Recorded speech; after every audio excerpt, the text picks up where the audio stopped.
Hello and welcome to Pro Wrestling Musings. My name's Anthony Down Under, and you're here for another installment of the Pro Wrestling Musings podcast. I would like to say that it's the best podcast in the world, but according to our own creator, Craig, it's not. So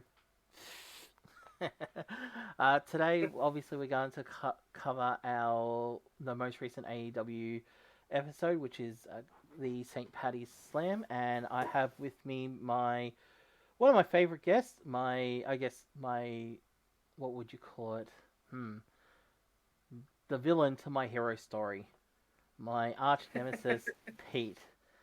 Peter, welcome back, and thank you very much for joining us. Once your camera comes through, of course, as always, we have technical issues. There you are. Hi, Pete. Hey. So, You can't trust Australians with technology. You can never trust them with technology, can no, you can't. you? So, Peter, you have just finished writing a great article for Pro Wrestling Musings, which is the top 10 greatest New Japan Pro Wrestling wrestlers. So, how long did that take you to do? Way too long. Yeah, including having to do fill-ins for lots of shifts at my work and everything. It took me altogether 3 weeks. It was more. It could have been longer, but then I had the great idea to do like power rankings for the last 50 years of New Japan Pro Wrestling, and do it. And after like 3 hours, I looked at it and went, "I'm gonna finish this in August by this rate." So I kind of had to get rid of that criteria to get done on my timeline. So yeah, it was a lot of work, a lot of writing, a lot of research, a lot of watching Kensuke Sasaki matches. Um, myself really to make myself feel like I've actually got in with his career, because if I was going to put, spoiler alert, he's in my top 10, and I kind of felt like I needed to teach myself about him a bit, so I about him. And yeah, it was really enjoyable. It's the first top 10 I've done for a couple of months, and that's why when I was writing it. But no, there's a lot more to come in the next couple of months. I'm going to do a Ring of Honor one next month to coincide with the Hall of Fame announcement, the Hall of Fame ceremony. So and potentially the first Ring of Honor event under Tony Khan's, I guess you can call it. So yeah, it's going to be quite. Yeah, it's going to be. Yeah, I enjoyed writing it. Really, I really enjoyed the feedback I've got from it too. So Excellent. yeah, thumbs Uh, up all round. Excellent. So you can find that article as well as many, many other things on our fabulous website, which is prowrestlingmusings.com. And you can also find it via our Twitter, which is also at PWMusings, or just type in the search bar Pro Wrestling Musings. Okay, so today, like I mentioned, we're here to cover the AEW St. Patrick's Day Slam. So, first of all, welcome to the era of the sports entertainer. Uh, obviously we'll get to that, but first of all, let's go through as we normally do, from start to finish. So first of all, we started off with the trios tag match between Hangman Page, Jurassic Express, and Adam Cole and Red Dragon. Peter, what are your thoughts about this match? Really enjoyed it. There's a term that I think has been used about, which is in AEW, which is party matches. They're just like you just watch it. It's 10 minutes. It's a 10 to 15 minute match. It's really enjoyable. A lot of fun, a lot of big moves, and a bit of story to go along. And obviously Mm. there is the story right now regarding Adam, Young Bucks, Red, and then you got in the other corner you had Man Page and his choice of tag team partners, which wasn't the Dark Order. You got so many just like stories intertwined between the people involved. Jungle Boy and Adam Cole. Cole just seems to keep on pinning Jungle Boy right now. The line, you just got to imagine that Jungle Boy's going to get that victory over some time, and that's going to be a big deal. But yeah, and also you just got matches set up for the future as well with Red Dragon versus Jurassic Express. You Yeah. got potential Cole Page match down the line, maybe. So there's a lot of stuff that was going on in that opening segment, and I thought it was a good match. It was a fun match. The triple moonsault was very like was was just great to see. I thought it was a just fun, and I Yeah. think that's one of the things that AEW does so well right now is they have those fun matches which just just just have a great beat to them, and Yeah. yeah, I really And of course, our technical issues. Peter just dropped off audio right there. you know about thing. Ah, there you go. Now we can hear you. So obviously we've got Double or Nothing on May 29th, so that's just over 2 months. Do you see this going to then? Do you see um, Cole and Page 2 at Double or Nothing, or do you see it ending before then? Depends. We don't know when Battle of the Belts is going to be, which is kind of like obviously it's the quarterly Saturday special, and it just that makes sense for when that's going to be because there's when you look at the if you look at the world title picture right now when it comes to Puck and he So sorry, April 15th. April 15th is the date they've announced. makes sense, doesn't it? Yeah. You're gonna have all the obviously Battle of the Belts it does what it says on the tin. You know, you're gonna have world title match probably. You're gonna have title on the Yeah. line. Battle of the Belts is on TNT, isn't it? Yeah, It yeah, is, isn't it it? will be, yeah. So obviously TNT title and tag team titles in the 1 hour special. So Yeah. has to Yeah. do something to earn that title shot. You gotta imagine because he got pinned 1, 2, 3 Mm. in the ring, and he probably doesn't deserve a title match if you look That's at it that's it. kayfabe The wise. story that they're telling or that they're saying is that it was a lucky victory because each time they've had a trios fight now, Hangman has lost that match. So he lost before Rampage and now he's lost again.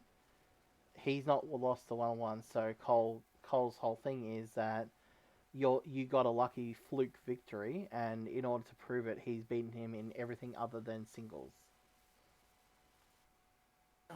Like I don't like Yeah. it. I don't like it because Obviously, I don't I'd either, rather but it's him only win some. my it's kind of like for the story. You kind of think It feels like it's gonna go to bridge to what's ever happening with the Young Bucks and Red Dragon, and Kenny Omega's gonna obviously Uh, sometime in the near future. yeah. Knock on wood. No. Ah, you So know, there was just a report just released about a couple moments before we went on air. Um, Hang on, I'm just gonna grab it. Basically saying he's like 3 to 4 months at least. That was a report by oh, One, wrestling. What is it? WON. He's so yeah, Mel. So wrestling I'm with you. purists. Sorry, wrestling So, purists have posted it about it. But basically, yeah, it's saying that he's recovering from knee surgery, and the recovery is going to take about 10 weeks. So he's probably about 2 to 3 months away at minimum. I haven't actually seen that either. It That's was the first I've literally, heard yeah, of it it. And literally just dropped like seconds ago. okay, yeah. So breaking news. It's one of those things. It's like if you look at can they go 10 weeks before the Omega moments, and he comes in and saves the books, and helps, saves the books from what feels like it's going to be a heel, Cole and Red Dragon being on the heel side, and Yeah, books being being on the yeah, face side. So it's going to take a long time for that to happen. It looks like now, but at the same time, it's kind of like it just feels like Page is part of that story too because of his links with Books and Adam Cole in the past, and yeah. it's it feels like that's going to be the matchup at Battle of the Belts, and Yeah, get to it and how they obviously it's I going to if they wanted to add Kenny, they would definitely have to go until Double or Nothing, and I don't want to see that. I kind of said Punk's name in error because he made his intentions clear post Mm. the dog collar chain match when he with the motion, Yeah. and it just feels like that you're gonna, it feels like he wants a shot, and then you got other people down the line, and it's just it, Cole. I don't think Cole's going to be at Double or Nothing. I don't think only once have we ever. No, I don't think we've ever seen a rematch of a main event on a pay per view. I don't, Mm. full stop. So it's kind of like on the next pay per view. So I don't think that's going to happen. I think Well, see, there's reports that CM Punk at the moment is doing filming for the season, next season of Heels at the moment, which is why he wasn't at AEW. So that will probably take a couple of weeks as well. So if it ends at Battle of the Belts, that still gives them time to build that CM Punk versus Hangman story. But yeah,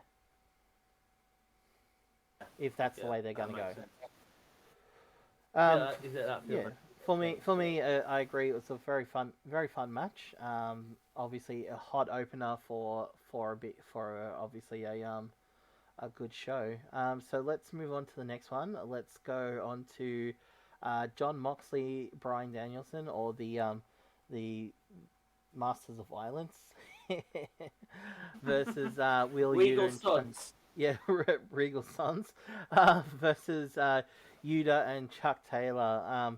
Obviously, the slap that was heard around the nation repeats with the after match. But let's go through the match quickly first. So, Will Yuta for me personally, just his stocks went up after this match, and I've seen a lot of people say the same thing, that they feel that he definitely had a much better showing, and I hope that this leads to him getting some like really vicious wins before being invited to join. So he needs to, you know,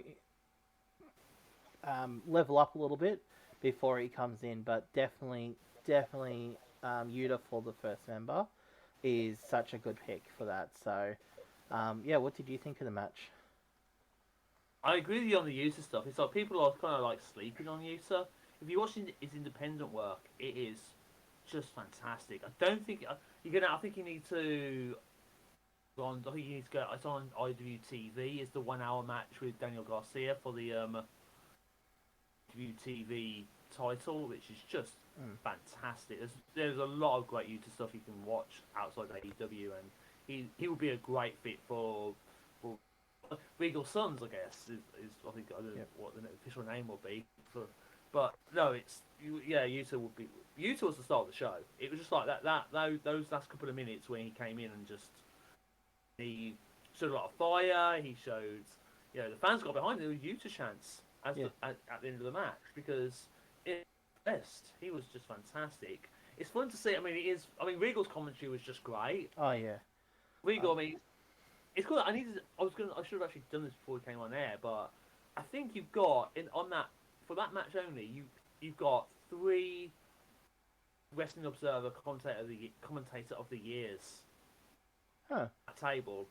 Yeah, JR's won it Yeah. multiple times, Yeah, obviously of in the course. Yeah. nineties. And Excalibur Excalibur. won it two Yeah. times in a row, obviously the last 2 years. And Regal won it. I just came across it when I was looking on the wiki site about like the awards, and yeah, he won it in 2014. I want to say for his work on NXT. That's A yeah. commentator on that, and he was. I remember him being absolutely fantastic To be in that honest, period. I And yeah, would so not it's mind quite. him. It did make me laugh actually looking Mm, at the at that. Yeah, Shivani was the odd man out in that, unfortunately. yeah. But no, Regal was fantastic. He was, he was everything you expected him to be. Yeah. For myself, it was a Regal. Sorry, it was a Danielson Moxley UWF style, UWF Japan style beatdown. He felt like it was one sided. Apart when but until Yuta came back and he did, and yeah, I just thought the whole presentation of that match was really enjoyable to watch, and Yeah. yeah, it was a lot of fun. Yeah, no, 100% agree with you there. I love the match. I've actually gone back and watched it because I just really enjoyed watching Yuta. Be.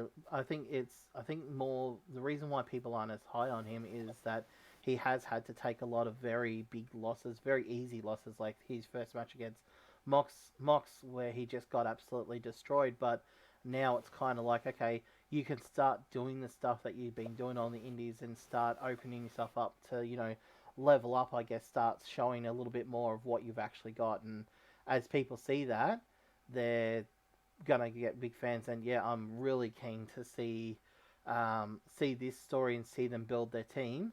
And that's and obviously I would be really happy actually if Regal decided to go and do commentary on maybe even on Rampage. Like I think that would be a really good little spot for him, taking over, potentially taking Jericho's spot on there. Having Regal and potentially Excalibur. I found that they had a really good back and forth during the commentary, and I'd like to see sort of see what happens. See if we can get more Regal on commentary. That would just be make my day personally. But Yeah, absolutely, um, absolutely. I mean, you don't want to look at obviously Ring of Honor, yeah, and you know Ring of Honor, Regal will be great as a co-commentator on that. I mean, yeah.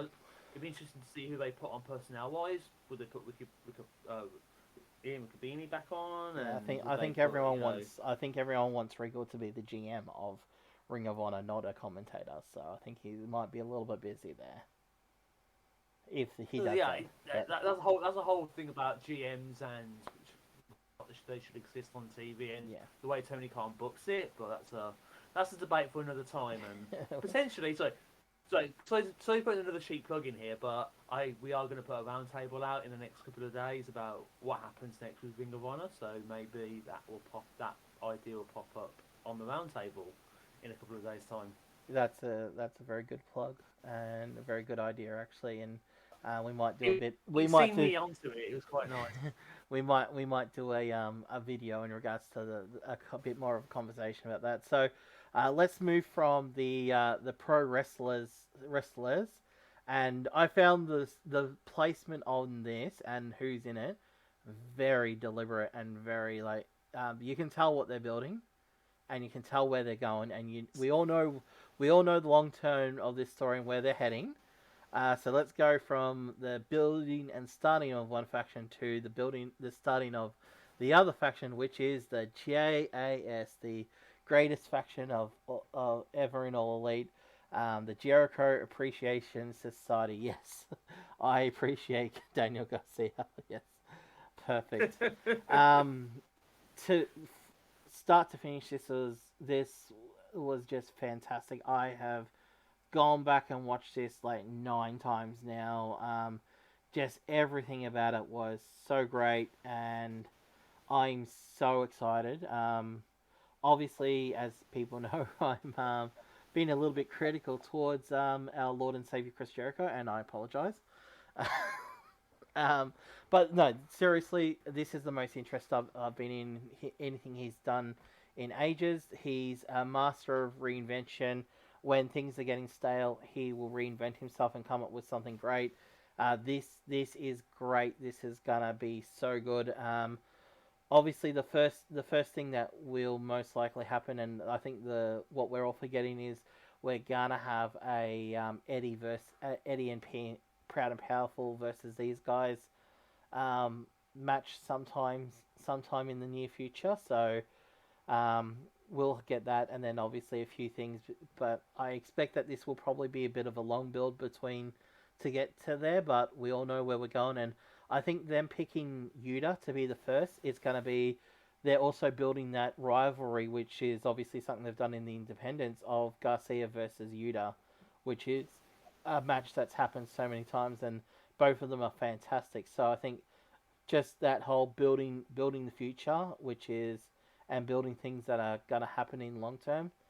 Just I'm very excited. I know everyone wanted Garcia for the for the pro wrestler faction, and look, that might happen later on. But to be honest, this role is probably better for him right now.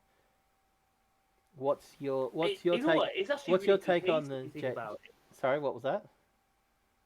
It's really good heat if you think about it with Daniel Garcia. Oh yeah, And when he came on, he called himself a sports entertainer. I just thought it was just great heat because it was just like it's almost like Jericho said it. Obviously, the booze ran out, but it's like you'd expect Jericho to say that. When Daniel Garcia said it, you were just like, I saw someone on Twitter, it might be David Bixenspan said on Twitter, it was almost like, oh, Jericho's led in down the wrong path. It's like, it got Jericho some heat too because everyone's mad at Jericho for making Garcia and turning him into the sports entertainer. And I just thought when that happened, I thought that's gonna be I just thought that's just great heat, oh yeah. full stop. It's So just a great, yeah, fully great segment. I thought it was hilarious. Yeah. Same. It was just so good. Everything about it, and I'm very keen to see what they do in the next couple of weeks with this one. I'm very happy, very excited. So, let's go all in on JAS, official member of the JAS. So, oh, your camera just died there. That's okay. All right, let's go on to one of the highs to I think one of the more controversial bits of this episode of AEW. So let's get our serious faces on. The TNT match between Wardlow and Scorpio Sky. So I've got a few thoughts on this one. Where do you sit? So this got a lot of attention where a lot of people felt that Wardlow um, looked and felt very weak in regards to this. A lot of people thought that it was very stupid of MJF to not allow Wardlow to win and then invoke the contract clause, and was wondering why he would bother interfering when it would do him better to allow him to win. So, where do you sit in regards to this one? The first thing when it comes to that, it's one of those like thing I'll say about the latter point, the latter point you made about the TNT, about MJF and the TNT title is, hasn't MJF always wanted to be the world champion and not the TNT champion? There's always been a little thing in that storyline when it comes to MJF's character. It's kind of like he's been, he's always wanted to be the winner to win Big Platinum. That's why he's always wanted to win, and it just felt weird that I've always thought about that whole storyline with him saying to Wardlow, win the TNT title, then give it to me under the contract, was more of a, I've got power over you, and you have to do what Hmm. I don't know what the right term is, like gaslighting, but I think that's probably not even the right term. But it's kind of like it's felt like that whole thing was just to illustrate that MJF saying to Wardlow, "I own you, and I can do whatever I want with you." And so basically now Wardlow betrayed him in MJF's eyes. Hmm. To basically screw him and basically make his life a living hell. And it was never ever about the TNT title. It was all about control. And now he doesn't have control over Wardlow, MJF, which to a point like when the MJF character loses a big match, that you see him have out, whether it be like in the month after All Out with the Jericho match. The MJF character said all those things about Brian Pillman Jr.'s mum and his family and his dad, and he just called all those things, and he's lashing out again, and he's saying all these. No, he's basically going to try and make Wardlow's life a living hell. It was it's not about the TNT title. It's about one upon the guy who betrayed it. Yeah. Now about the actual making Wardlow feel weak. It's like there's a point about booking which I think I read some. I think Meltzer wrote about this. Wrote about this years ago when he was doing a bio about Great Barber. I read up on it during 2 years ago during lockdown. Was booking's like a Rubik's cube. It's kind of like you kind of have to like do one end and then you got to make it. You got to make it's like a Rubik's cube. You just got to make all the parts adjust to make television make sense. Hmm. And in this point, you gotta have the moment when MJF retaliates against Wardlow. The way seeing Wardlow win the Face of the Revolution ladder match made no sense if you're going to beat him 2 weeks later. They should have had someone else win the Face of the Revolution. Have Scorpio Sky beat him in a good match, in a great match, becoming another TNT title. Someone like, I don't know, a Christian, maybe a Christian, maybe an Orange Cassidy. Have Scorpio Sky beat them in his first title defense, and Wardlow doesn't win, and you have MJF shout and retaliate and Wardlow beat down Wardlow week's Dynamite, but not in the scene that it was set. If that makes sense. Mm. I think the whole booking of the ladder match at Revolution don't make any sense whatsoever now, because it's just like, because 2 weeks later Wardlow, I don't say feels weak, but he lost a big match. Mm. And I think that's a very big thing that has affected Wardlow, where he gets these wins, but then when it comes to that big match, he's constantly losing that big match, and it's been a very big ongoing thing. He's not won a big match.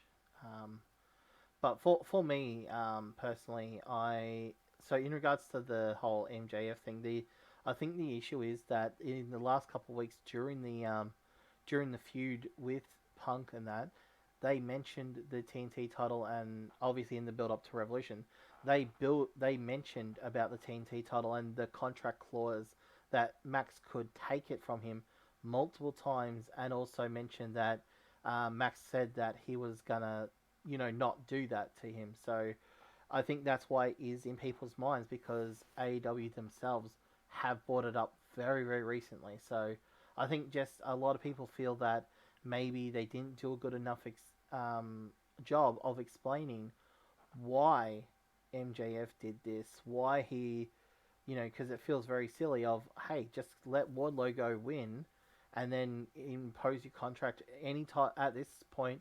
Wouldn't, if you're the bad guy, wouldn't, and you want to be champion, because remember, in AEW the champions get the prestige, their name on the thing, they get they get the extra money, that so the champions are a high thing. So at this point, wouldn't he be happy with any title or both titles? Like, it was right there, so it would make more sense. And that's the thing I always say, that I like it to make sense. And unfortunately for me, it just, this beatdown. Yes, I get MJF wanted revenge, but like the revenge that they got, I don't know. It didn't seem very strong. When he could have gotten revenge. And that goes back to why. That goes to why I think, in hindsight now, looking with later and with and what happened on Wednesday, why did Wardlow win the ladder match? He wouldn't have been any weaker for losing the ladder match. No. You could have had him do all those big power spots, and then have a spot where he gets denied in the last minute, and he goes through a table, and he gets just one of those spots that happens in a ladder match. That's good. And then have someone else win it, and have Scorpio Sky beat the guy, because Scorpio Sky kind of. So what can be said is Scorpio Sky felt like the fifth wheel in that whole thing. Like, if you ask me who the when in order, who was the most over, ended up being more over than Scorpio Sky. Dan Lambert with the belt around his waist. He came across as was I thought a very interesting way to go. With Dan Lambert, having his own belt. Paige Van Zandt ended up more over than Scorpio Sky. I wonder if her husband's going to do anything with AEW, because he's been getting a little bit physical. So I wonder if he's going to have a match, to be honest. He got his last MMA fight in Dublin for Bellator. He got railroaded in his last fight. So it kind of like, I don't imagine he will, but again, Vanderfort was more over, in my opinion, than Scorpio Sky after that. And then he got the Wardlow stuff and the MJF stuff. It just felt like Scorpio Sky was the fifth wheel. A lot of comments. A lot of comments. Yeah. a lot of comments have said that Scorpio Sky feels like he's a champion from the 2020 era of AEW, not the 2022 era when you've got all these names of people who probably should be probably should be champion, but aren't. So I don't know how long of a run he's going to have. I'm hoping it's not going to be too long because I've never really gotten Sky. He doesn't click for me. But I'm glad that he achieved it. So let's see. Hopefully, look, I hope I eat my words. I hope in a couple of weeks I come back and go, hey, you know what? Sky's been a great TNT champion, or I'm really enjoying what he's currently doing. So I think the next thing he does will be the okay. Let's see what they do next, and that'll be the tell of how we're gonna go. All right, so let's move on to the returning and reunited Hardys versus Private Party. Obviously, very big nostalgia pop here. Hardys are over as always. The music is always over. You can't help but to enjoy it. What did you think about the match here? I think my main takeaway from the match was there's a little phrase. There's a phrase which I think everyone's familiar with: is don't meet your heroes. You'll only end up being disappointed. Mm. Don't take your hero's finishing move. A good one because boy, he did. That was a landing and a half on the side Cassidy from that swan time. It was like imagine a side was just a side. Yeah, Cassidy was just there and going, oh great, I'm gonna take a swan time. Oh, this is so ow. Yeah, Jeff Hardy did not land right on that. God bless him. It was just that it hurt me to watch that. Yes. So, before that, the match, I thought it was a fun, it was good Hardy's tag team match. He just felt it hit the right beats when it came to like the hot tag with Jeff Hardy, and the crowd were just absolutely. Matt Hardy hasn't looked. That's probably the best that Matt Hardy's looked in an AEW ring so far. It feels everything about that was just right. I thought the match being when it was because that we thought would have been later on down the line maybe on later, but to put it on this week, a week after the return, like it feels like. It's like AEW is getting its mojo back a little bit when it comes to booking. It kind of lost its mojo a little bit in December time. It felt like things were just a bit too sporadic. Yeah. Now, feels like we're getting bangers every week now when it comes to like match quality. Not even like match quality, just match bigness. If that's a good term to use. It's kind of like came up. I was like, oh hello, that's gonna be an absolutely great match. It feels like a big match. Yeah. Oh yeah, and you got what happens afterwards. You've got to imagine Sting and Darby are gonna have to do something with the Hardys down the line. Quite interesting, considering the last time Sting and Jeff Hardy were in the ring ended well. No, it did not. Yeah, look, obviously, very, very much. It is what it is for me. It was, it did everything it was supposed to do. So, obviously, we're gonna get more down the line by the looks of it. So, we've got Darby versus was it Butcher on Rampage this week.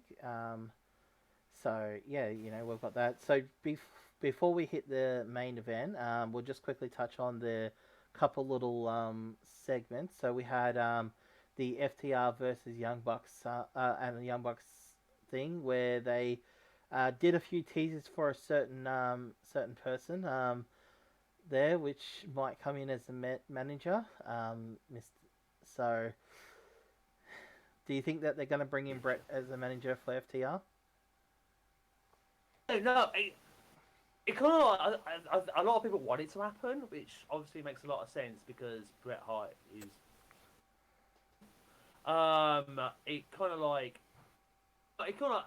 Will Bret Hart want to be in that role? It may just be a one-off, kind of like it. It wouldn't surprise me if we saw.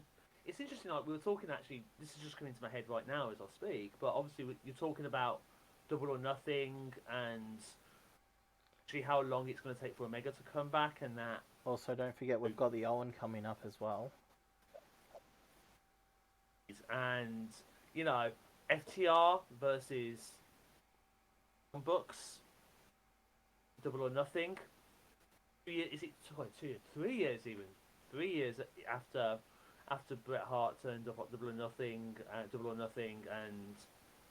held the belts and he was a part of the belts unveiling at Double or Nothing. Mm. It'd be really cool to actually see Bret Hart for one match, just for one match, as FTR's manager, and maybe have him punch Brandon Cutler or something along those lines, and then you know, and FTR get their win back against Young Bucks, and have that match in front of a crowd, a proper crowd, not not like was it quarter Yeah. full capacity like we had at full gear in 2020. And as much as I love that match, I see Bucks versus FTR in front of a crowd. I didn't imagine it was FTR being the faces, which looks likely right now. I didn't imagine that being the scenario, but FTR versus Bucks in the crowd is what we've all wanted for years, and I think we might get that Double or Nothing with Bret Hart. FTR's corner.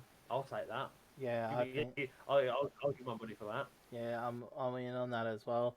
So we saw Chris Statlander taking off some of her alien makeup while a video of her losing played in the background. So, are we thinking heel or just change of character?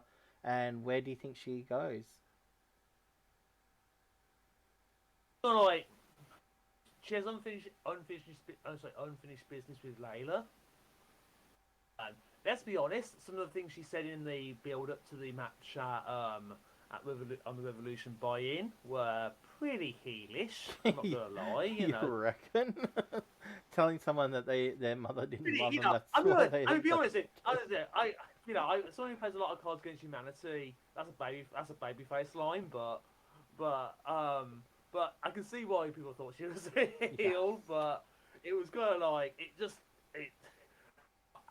I don't know. It just kind of seems weird that Chris Statlander would be a heel because it's kind of like you just turned Layla heel. Yeah. But it kind of like there's a lot of Layla Hirsch right now, which is a bit weird. But Yeah. Look, the issue the issue I've got with her is that she got a huge win, and then they fed her to Thunder Rosa, which is, it is what it is. But yeah, it's a bit annoying. And when we look at this week's rankings, so currently obviously this is where it is. So we've got Thunder Rosa as number one, which is now the champion. Then under that we've got Deeb, and she's obviously going to get involved with Sheeta again. Then we've got Hirsch, Anna Jay, and Red Velvet, and Anna Jay and Red Velvet are both faces. Deeb's obviously heel, and Layla's a heel as well. So you're probably going to see a couple of those change around now that you've got a face champion, but you've also got to have someone who's going to face Jade, and I've imagined someone who's going to take the title off of her, and I think maybe a renewed Statlander who's not a heel but a take no nonsense person instead, might be a good shout for the person to defeat Jade down the line. Not yet, but down the line. I mean, the thing is, like, it's kind of like the thing with the Jade Cargill one. It feels like I know we're moving on. I know we're going a bit off piece here. We're talking about it, but Jade Cargill feels so much like it's going to be somebody from outside who comes in and beats her. I know who I want it to be. I want it to be the artist formerly known as Ember Moon. Athena now, she's known on the independent. Them two had a very, very good Twitter interaction against each other. So that got me very excited. I would. That'd be a great match, and I think it'd be good to see. At the same time, like it was interesting. I know somebody made the point about Cargill is that we've got this like rookie challenge when it comes to Serena Deeb. Hmm. Who would be the perfect person to beat the rookie challenge? Well, the best rookie in wrestling right now, Yeah. Jade Cargill. Well, the thing is, Cargill They, at the they won't do it. They're not going to do it. But I just thought that was quite interesting, Jade an Jade idea at that the I moment heard. is But Jade at the moment is a heel. So I think her next couple of challenges will be very very interesting in regards to if they're going to turn her face. Because let's face it, she's over. The crowd loves her, and everyone at the moment loves her. So there's kind of no real fighting that one. And our last little I'll be honest segment, with you, actually, the yeah, single the single part of me just hopes that she just starts on kissing the opposition to start the match. It's kind of like I'm a single guy. I just want to see that. I'm not gonna lie. She's a babyface with me now, so fair, fair. So the last little bit that we'll talk about is obviously the build for the feud between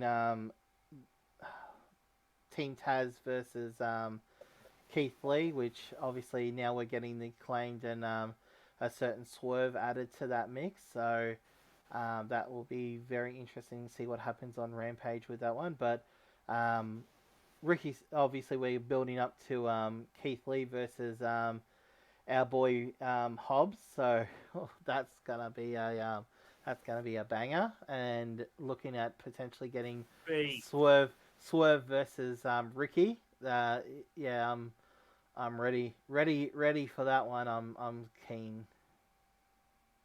I last week I loved that angle last week with Lee and Hobbs overpowering me. I just thought it Yeah. was a really good showcase of Powerhouse. I just thought that was just like that's the Powerhouse Hobbs I've been wanting to see for months now. Well, to be honest, he It's had a like yeah, really good showing in the ladder match. Like he had a really yeah, good that's too showing. yeah.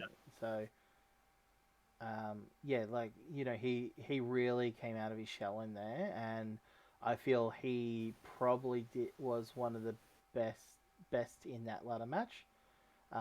So yeah, I'm very keen to see that and see where we go. Obviously, got to tune into Rampage. So let's move in and move on to the final match of the night, which is our steel cage match for the AEW Women's Championship between Thunder Rosa and Britt Baker. Obviously, there's been a little bit of talk online, as there always is, in regards to about using bleeding and blood to get over, because apparently that's a thing now. But in regards to the match, let's just talk about facts. Was this match any good? First off, yeah, if you ask me to talk about bleeding and blading, I can go on for like 30 minutes about it because I have opinions. So, but we'll maybe go on to that in a second. But as a match, I liked it. I don't think it was not as good as the last year. This time last year Like with that match? which was my match of the year. So Mm. I adored the match last year. There was just things that annoyed me Mm. about the match on on Wednesday that just annoyed me, which was first off that bump when Britt hit the chairs that were stacked up. That's that spot Yep, where yep, where I she know. hit the stacked chairs. Yes. Yeah, and just like she got up really way too quickly and wasn't selling her back. Mm. Just really annoyed me because I don't know. It was just like I'm a little bit old school in my mentality. I've adjusted it in the last 10 years because we've got a new style which I love. But at the same time, you need to sell stuff. Mm. Hellacious bump she took. I nearly screamed when I saw it. It was just like this absolutely brutal bump, and she's not holding her back. It probably hurt like hell. It probably hurt like hell the next day.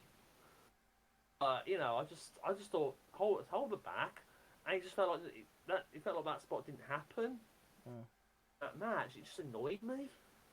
So Maybe I'm on an island about that, yeah, but yeah. Well, that's a really good point. I think For me, the biggest and main gripe I've got about this match is we've literally just seen them wrestle. Literally 2 weeks ago on a massive pay per view.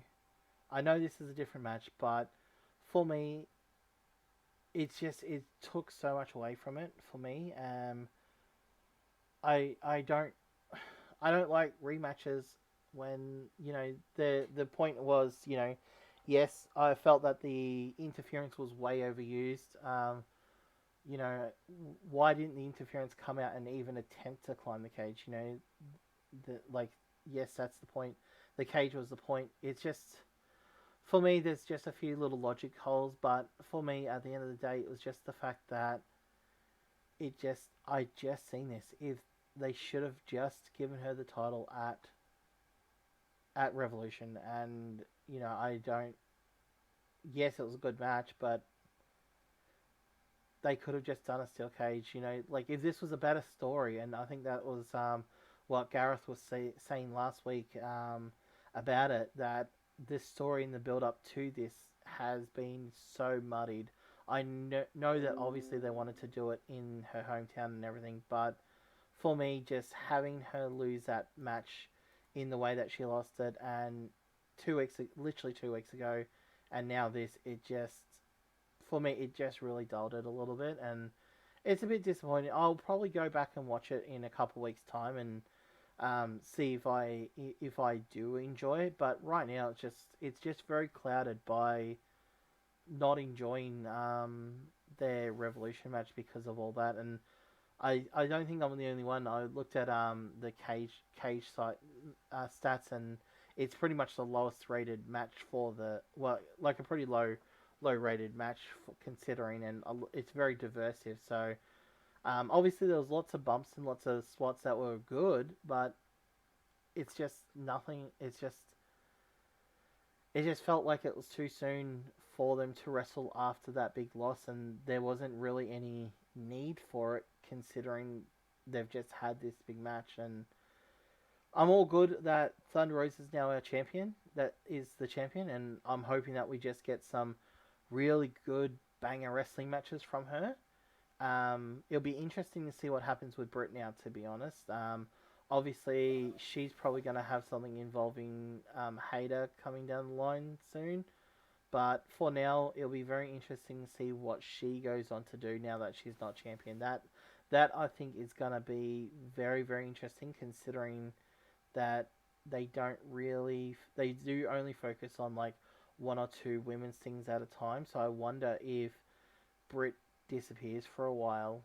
It'll be very interesting. But yeah, at the end of the day, I just felt like I've just seen this match, so I don't really need to see it again. It, I liked the match. Out of context, I liked the match. It was a 4.25, maybe 4.5 if I'm being generous. I think I can be little bit generous in my in my personal ratings to matches sometimes. How dare? But so out of context, it was good. I take your points about the rematch. I think the match at Revolution got lost in just in the match in like the match layout and like the scheduling of like the match order. It got lost Yes. in all the absolute bangers that there were that night at Revolution.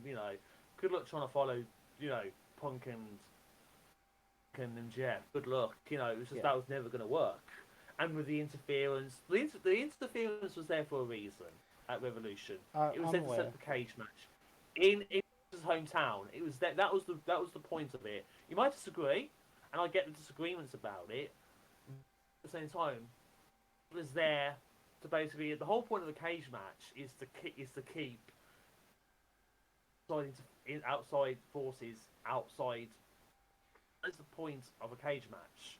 So everything that happened at Revolution made sense. Now, maybe that's old school mentality, and old school mentality doesn't work in 2022. That's a whole other debate for another time.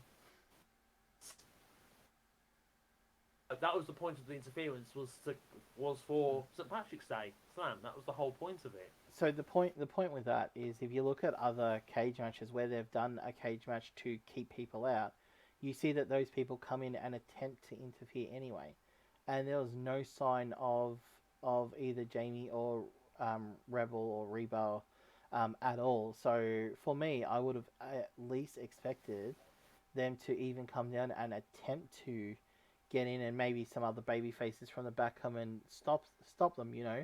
but that's what you see for cage matches. So this was just a very much a one-on-one thing, and that was all great. But like, if the interference is so bad that you need a cage, that's great. But like, the other girls didn't even interfere. Like, it's an open cage.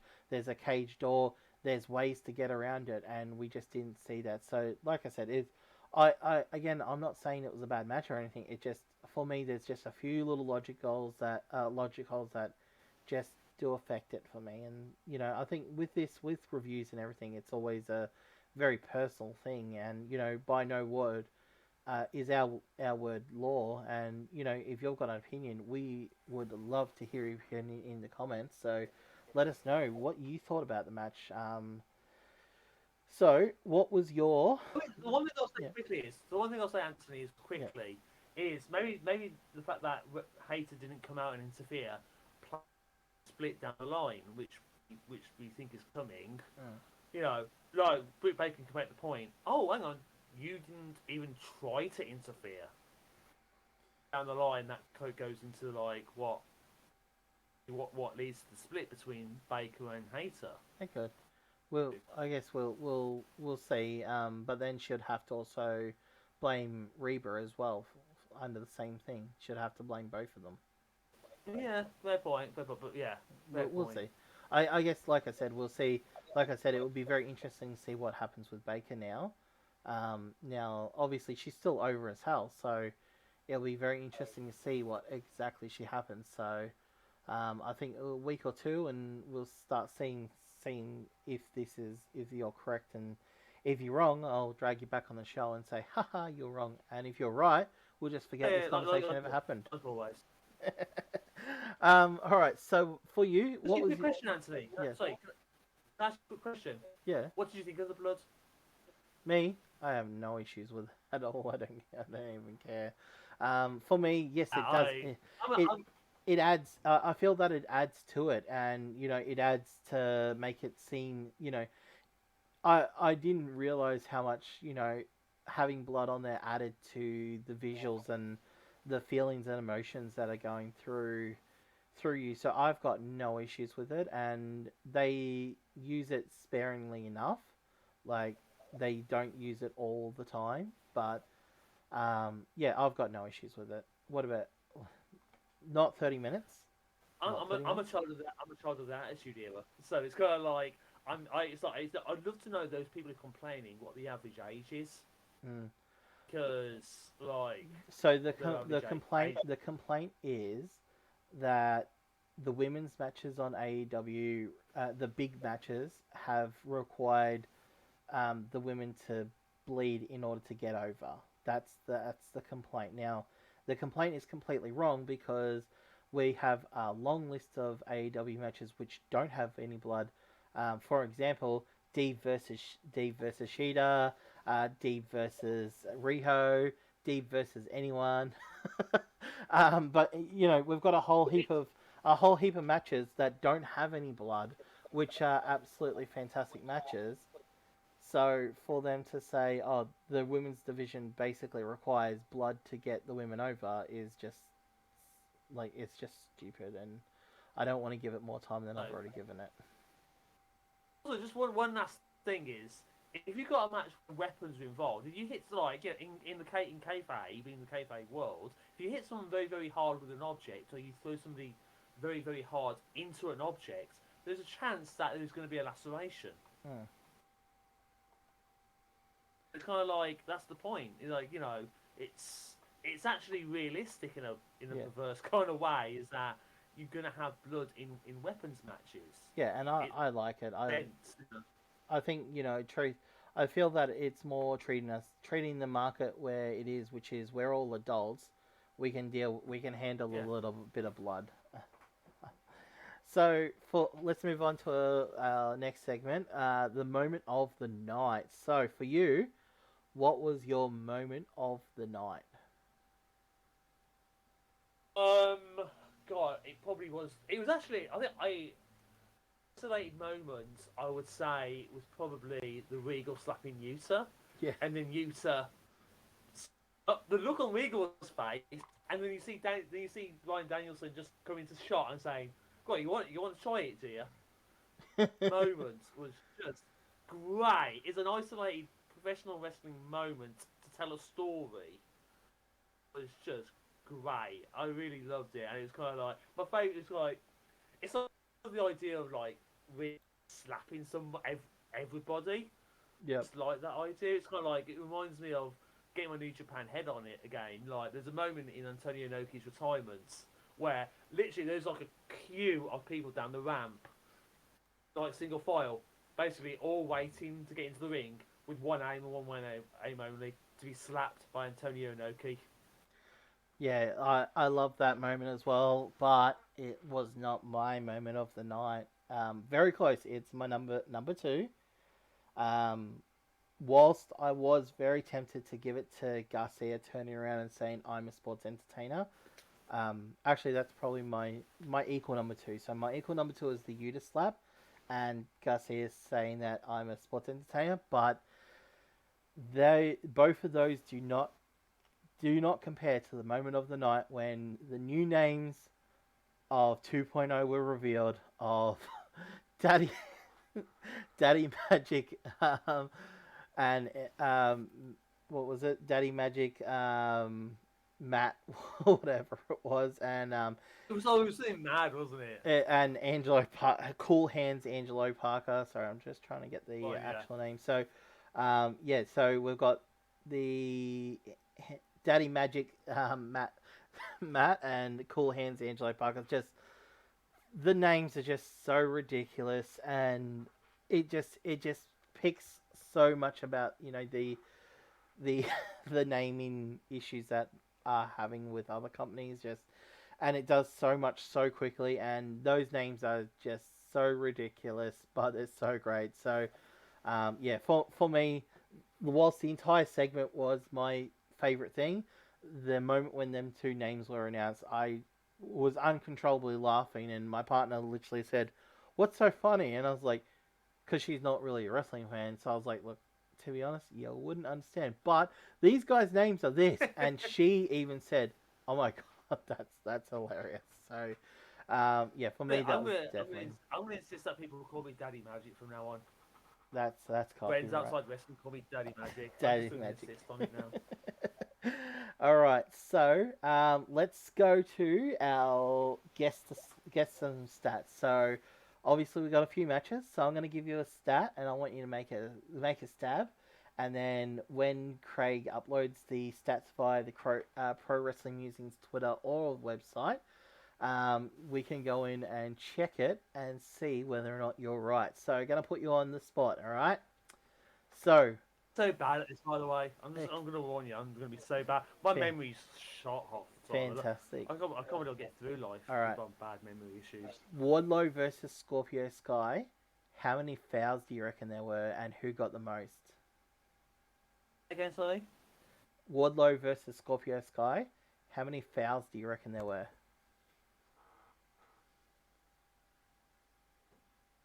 I'm gonna say the match was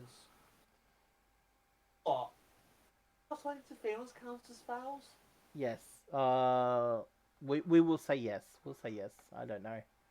We'll say Right, yes. I'm trying to think because like the Patreon sound that counts as a foul when, and then Austin to them. So then kissing was a foul, obviously. I'm gonna say 8. 8. All right. 8 fouls. Like 9. 9 I think fouls. I'm too low on 9 either. 9 fouls. I think I'm too low on 9. I'm assuming they're all for Scorpio Sky against Wardlow. Yep. Fair. All right. 4. The Hardys versus Private Party. Actually, no. Hangman Page and Jurassic Express versus Adam Cole and Red Dragon. How many tags and tag combinations do you reckon there were? Hard one. God, how long was the match? Hang on, how long was the match? Hang on, It was about 15-20. It was, wasn't it? Yeah, it was 15-20. Sorry, if you told me you'd done this beforehand, I would have actually got I actually would have done the little. I know, that's why I'm putting you on the spot, so you don't get the chance to work it out and be right. God, God, my brain's gone. So I think, right. So the Hillbillies, right? Combined, I think there were.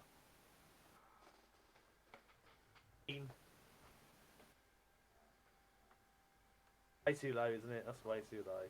Sorry, what did you say? The audio just cut out for a second. For that, I can change it. 2021. Alright, 21 tags combined. Really wrong, by the way. Alright. And last stat, in the steel cage match, how many strikes do you reckon there were for each of them? There were a lot of strikes. I can imagine there were probably a lot of strikes. Hey, I never said this was going to be easy. It felt like a lot of strikes. God. I'm going to cheat a bit here. Cheat a bit. Bear with me. I'm not looking at it because it hasn't come out yet. I'm just kind of like looking at the average one of. Oh, here we go. So while you're looking at that, let me just mention very quickly that on the Pro Wrestling Musings website and Twitter, the Revolution stats are there. So definitely please go and check them out because they're all the stats for the matches at AEW Revolution. And I know Craig put in a lot of effort to get all those stats there. So definitely please go and check them out. I'll pop a link to it in the About section. So if you go into the About section of this podcast, you'll have a link to the website and the stats. That's how much I appreciate you guys. I'm going to do half the work for you. You just need to click 110. 110? Yeah, 110. All right, 110. All right, fantastic. All right, well, that's the end of that. Final thing for the night. Make a prediction for next week. What do you reckon? One thing that you think is going to happen next week. I think so. We've got. I imagine Dan Lambert's going to walk around with a belt around his waist. That's going to be a thing going forward. Yeah. I also think we're going to see. I think we're going to see more dark. I think we're going to see a bit of a continuation in the Dark Order being miffed off with Hangman. Yep. And his rejection of them basically for that 6-man tag. I think we'll see that going forward. All right. I think we're going to see one of Mox. I wouldn't be surprised if we saw Moxley or Danielson in a singles match that hasn't been announced yet. Quite. I think. I wouldn't be surprised if we saw Moxley against a potential new Regal. Down the line. Yeah. That would be interesting. I actually think. Also. Yep. So we will see. I think we'll also see. I think we'll see something that I think we'll see Eddie Kingston respond to the JAF. You reckon? Jazz. You don't think it's Yeah, too I think soon? Eddie Kingston's going to say something. I wouldn't surprise me. Let's do. What matches are for next week's Rampage? Rampage, Dynamite. What we got next week on Dynamite? So just do be careful of that. I guess so. My prediction for the week. I like the way you're going with the Danielson or Mox singles match, but I don't think it's going to be that. I reckon that we might get a Yuta singles match, and they're going to come out and watch it. Or a tag team match even, like Yuta and. That's gonna be interesting. That'd be a good idea. I think no, it has to be Yuta on his own, and it has to be someone that's someone signed. I don't want it to be against the job. It has to be against someone who's actually signed, like a named person, and Yuta has to get the win. And I think that's how him basically would walk up, and I'd like to see either maybe a week or two of that, or him just to get signed after being very violent in that. So, that's my prediction, that I think we're going to get a Yuta singles match. I like it a lot. It's kind of, by the way, I just looked up, and I don't think anything was announced on No, Wednesday for next week. no, they've kind of So gone off. we didn't even know what matches are on Yeah, next week, which is quite so that's unusual because that usually we get like no, something. so the Things last not get couple, announced on the page. yeah, so the last couple of weeks they've been only announcing like one or two things, and then mass announcing a whole bunch of things on the day. Where I know we went from having pretty much the entire card, you know, ready by the day, but like I've noticed that they've been announcing these things later on. But I guess after Rampage we might have a bit of a better idea of what's going to be on the card. But we will cover that next week on I, wa- our podcast, I wonder if obviously. so, yeah, it's. I wonder if Tony's trying something out in the next couple of weeks, considering that, I mean, in America, I know in America there's been a lot of people watching the news channels, Mm. and obviously the events in Ukraine. So I wonder whether or not people. I wonder if Tony's trying something out just for the next couple of weeks to see if it works. If Mm. it doesn't work, just go back to the normal formats. Yeah. Uh, Be quite interesting to see what the motivation is for that. But yeah. I like the old one. I prefer just like know. You don't have to know all six matches, No. but 4 to 5 announced, and then during the week you can just announce Mm. something in the days beforehand. Yeah. Like Oh, that, I personally prefer that. But yeah. I think so as well. But we'll see how it goes. So, Peter, where can people find you? you can find me on Twitter at PeterEdge7. In a little bit better at Twitter. I say this every time I'm on with you. I'm trying to get better. I'm trying not to be boring, and I'm trying to be entertaining like Chris Jericho is. Yeah, I'm trying to be I'm trying to be an entertainer on Twitter. I'm just a bit boring on it, but no. You can find me at PeterEdge7. Um, I'm on the fantastic website ProWrestlingMusings.com. All the stats, all the opinions, all the musings, and I have a top 10 on there once a month, in which we look at historical top tens. Well, at the beginning of the show, I just got something out in the last 24 hours as we record this about the top 10 wrestlers in New Japan history. And we go back from the very beginnings. There's obviously Antonio Inoki, obviously, is in there. We've got, so it's enjoyed doing that, and a bit of a good read as well. Also, we have the PW Musings Power Rankings. Me and Sergei, we weekly go through all the four big divisions sorry, he said All Japan. What the hell am I thinking? So in AEW, got All Japan on the brain right now. Yeah, AEW when we've got men's rankings, tag rankings, women's division, and also the biggest and the stables rankings, the faction rankings, and that's weekly up on the website. Power rankings, so that's always a good quick read. And also we've got roundtables. We're going to put a Ring of Honor roundtable up in the next couple of days. What happens next? What does Tony Khan do with Ring of Honor now he's bought it? We've got a bunch of people on there putting their opinions on. Really maybe sets up a debate about what's next with Ring of Honor. That'd be Mm. so looking forward to that coming out in the next couple of days.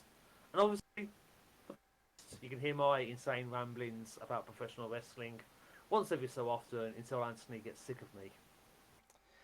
Always got to have my arch nemesis, the villain to my hero. And as always, Really, Anthony, you love me, really. as always, please make sure that you do follow us on Twitter at Pro Wrestling Musings. So that's at PW Musings on Twitter. Obviously, go to our website www.prowrestlingmusings.com for your home of all things stats and all things musings and wrestling. Obviously, please give us a like on this wonderful video that you're watching now. And comment what your opinions are. We'd love to hear from you. We will respond because that's what we do. We like talking to you and knowing what's going on. So, again, thank you very, very much for joining us, and we look forward to talking to you next week when we talk more about AEW and hell, maybe I might even drag Peter back on, or we might have someone else. Depends on if I fight him or not. We'll have to find out. Thank you, Peter, for joining us, and thank you all for listening. Have a good one, and thank you.